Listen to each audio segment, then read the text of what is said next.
In die Tunnel Sportnuus gaan ons na Formule 1 en dit is 'n volgende Grand Prix wat gaan plaasvind komende naweek, Brasiliaanse Grand Prix en daar's nog net 4 oor.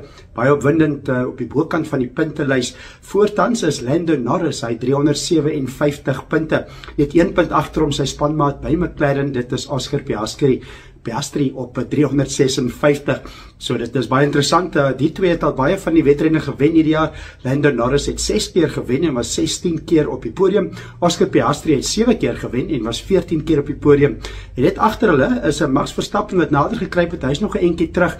Hy sal met alles wen wat omtrent oor is en daar sal hier en daar sal McLaren met probleme optel. Dit is Max Verstappen op 321 punte. Hy het al 5 keer gewen hierdie jaar. So baie interessant. Dit is dan Brasiliaanse Grand Prix. Verlede jaar was dit 'n baie interessante Grand Prix. Max Verstappen het 17de weggespring en die Brasiliaanse Grand Prix gewen. Dit was 'n nat dag, dit het baie gereën en het van 17de tot eerste plek gegaan. Lando Norris het verlede jaar by Brasilië hy eerste gekwalifiseer, maar het 6de geëindig. So dit gaan interessant wees wat hierdie jaar gebeur.